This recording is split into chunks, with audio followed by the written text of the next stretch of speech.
தேவனுக்கே மகிமை உண்டாவதாக.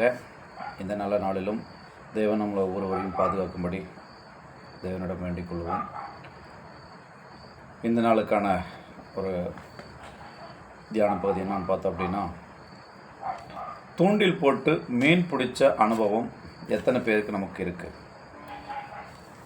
பிடிக்கலைன்னா கூட பரவாயில்ல, அனுபவம் இல்லைன்னா கூட பரவாயில்ல, அதை நம்ம பார்த்துருப்போம். நிறைய பேர் நம்ம பார்த்துருப்போம், பார்க்காம இருக்க மாட்டோம். இந்த தூண்டிலில் மாட்டின மீனுடைய நிலை எப்படிப்பட்டதாக இருக்கும் அப்படின்னு தான் நம்ம பார்க்க போகிறோம். இப்போது ஒருத்தர் அந்த மீனை பிடிக்கணுங்கிறதுக்காக மண்ணுக்குள்ளே புழு எங்கே இருக்கும் அப்படின்னு சொல்லி அதை கண்டுபிடிச்சி அந்த புழுவை எடுத்துகிட்டு அந்த மீனை பிடிக்கணுன்னா அங்கே ஒரு புழு சாகணும், அப்போ தான் அந்த மீனை பிடிக்க முடியுது. அதுதான் உண்மை. இப்போது இந்த மீனுக்காக அங்கே மீன் பிடிக்கிறதுக்கு முன்னாடியே அங்கே ஒரு புழு பலியாகுது. அந்த புழுவை பலியாக்கி அந்த தூண்டிலில் மாட்டி என்ன பண்ணுறாங்கன்னு பார்த்தீங்கன்னா, தண்ணியில் போடுறாங்க. போடும்போது இந்த மீன் இந்த அந்த உள்ள முள் இருக்கும், கம்பி இருக்கும், நம்ம அதில் மாட்டிக்குவோன்னு தெரியாது. அதுக்கு அந்த வளைஞ்சு இருக்கிறது எப்படி புழு மாதிரி தான் அதுக்கு தெரியும். அப்போ அந்த புழுவை நம்ம சாப்பிட்றலான்னு ஆசையோடு சாப்பிடுது. சாப்பிட்ட உடனே அது என்ன ஆகுது? மாட்டிக்குதா? இதை மாட்டின உடனே கூட இருக்கிற மீன்களை பார்த்துக்கிட்டே இருக்கும். என்னதான் பண்ணுறான், என்னத்தையும் சாப்பிட்டான், வயிற்றுல என்ன கயிறு மாதிரி வாய்க்குள்ளே கயிறு மாதிரி இருக்குது, இது என்னவா இருக்கும், ஏதுவாக இருக்குன்னு அந்த மற்ற மீன்களை பார்க்கும். இப்படி இதை பார்த்துட்டு இருக்கிற டைமில் இந்த மீன் பிடிச்சவன் என்ன பண்ணுவான், அதை டக்குன்னு சுண்டி மேலே இழுத்துருவான். இழுத்து கரையில் போட்ட உடனே அங்கே தண்ணிக்குள்ளே இருக்கிற மீன்களை பார்க்குமா. மேலேருந்து ஒரு கயிறு வந்துச்சு, கயிற்றம் வாயில் கடித்தான், மேலே போயிட்டான். மேலே போனது நேரத்துலேருந்து ஒரு நிமிஷம் கூட அவனால் நிற்க முடியல. அந்த ஒரு ஆட்டம், குதியாட்டம் போட்டுட்ருக்கான், கொண்டாட்டம், இன்னொரு ஆனந்தம், சந்தோஷம் அப்படின்னு சொல்லிட்டு அந்த மீனுக இந்த மீனுடைய மரண வேதனையை அது அப்படி வர்ணிக்குமா, இப்படி ஒரு மனுஷன் கற்பனை பண்ணியிருக்கார். அதாவது இந்த மீன் தன்னுடைய மரண வேதனையில் துடிக்குது. அதுக்கு என்ன நினைக்கும், மற்ற மீன்களை எப்படி நினைக்குதான்?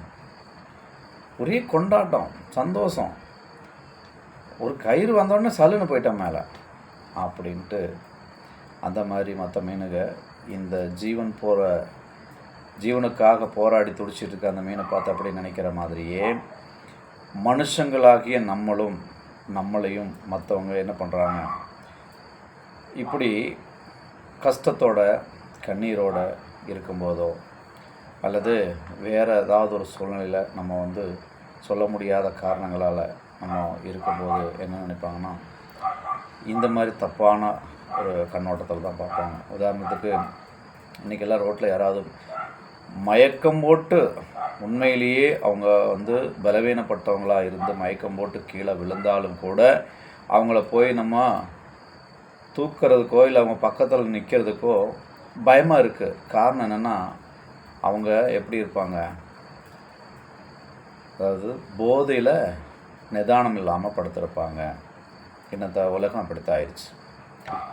இப்போ அவன் மரணப்படுக்கையில் படுத்திருந்தாலும், உண்மையிலேயே பலவீனமான நிலைமையில் படுத்திருந்தாலும், நம்ம இன்றைக்கி பார்க்கக்கூடிய நிலைமை என்னது, அவங்க போதையில் தான் படுத்திருக்காங்க. நம்ம அவங்கள போய் தொட்டால் சிக்கல் நமக்கு தான். அதனால் நம்ம விலகி போயிடுவோம். அப்படிப்பட்ட ஒரு மனநிலைக்கு நம்ம தள்ளப்பட்டிருக்கிறோம். ஆனால் இந்த நிலையெல்லாம் மாறணும். ஏன்னா கடவுள் சொல்கிறாரு, அவங்களும் மனுஷங்க தான். ஆனால் அவங்க கடவுளுடைய அன்பை முழுமையாக புரிஞ்சிருந்தாங்க அப்படின்னா இப்படி இந்த உல்லாச வாழ்க்கைக்கு, இந்த உலக பாவங்களுக்கு அடிமை ஆக மாட்டாங்க. அதுதான் உண்மை.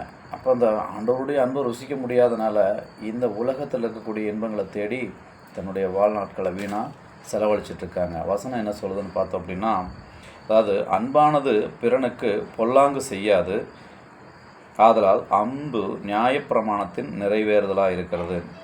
ரோமர் 13ஆம் அதிகாரம் 10வது வசனம் இப்படி சொல்லுதுங்க, அன்பானது பிறனுக்கு பொல்லாங்கு செய்யாதான். அவன் பொல்லாதவனாக இருந்தாலும் கூட அன்பு அவனை எந்த பொல்லாங்கும் செய்ய கிட்ட நெருங்காத அளவுக்கு பார்த்துக்கும் அப்படிங்கிற மாதிரி இந்த வசனம் சொல்லுது. அன்பு எங்கே இருக்கணும்? அன்பு யாருக்கிட்ட இருக்கணும்? இந்த பொல்லாங்கு இல்லாத அன்பு யாருக்கிட்ட இருக்கணும்? ஆண்டவரை பற்றி முழுசாக புரிஞ்சுக்கிட்ட, அவருடைய அன்பை தினம் தினம் நம்ம அனுபவிக்கக்கூடிய மக்களாகிய நம்மக்கிட்ட இந்த அன்பு பூரணப்பட்டாலொழிய இந்த அன்பு மற்றவங்கக்கிட்ட போய் சேராது.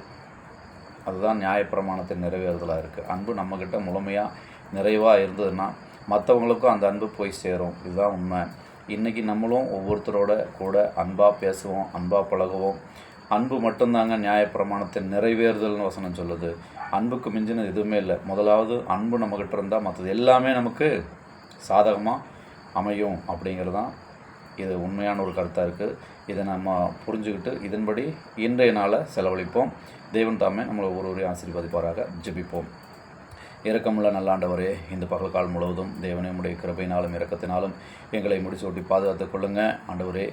எங்களுக்குள் அநேக பாவங்கள் ஆண்டவரே இருந்தாலும் கூட எங்களை நீர் அனுதினமும் பாதுகாத்து பராமரித்து வருகிறீர். ஆனாலும் ஆண்டவரே, எங்களுக்குள் அன்பு பூரணப்படவும் ஆண்டவரே, அன்பு பொல்லாங்கு செய்யாது என்று வேதம் சொல்லுகிறது. அப்படிப்பட்ட பொல்லாங்கான காரியங்கள் எங்களுக்குள் இல்லாதபடிக்கு தேவன் எங்களை ஒவ்வொரு நாளும் பரிசுத்தப்படுத்துங்க.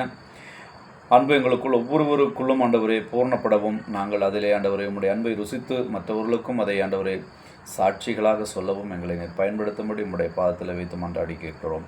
வழிநடத்தும் ஜீவனுள்ள நல்ல பிதாவே, ஆமேன். மீண்டும் நாளைக்கு ஒரு நல்ல தகவலோடு உங்களை சந்திக்கிறேன்.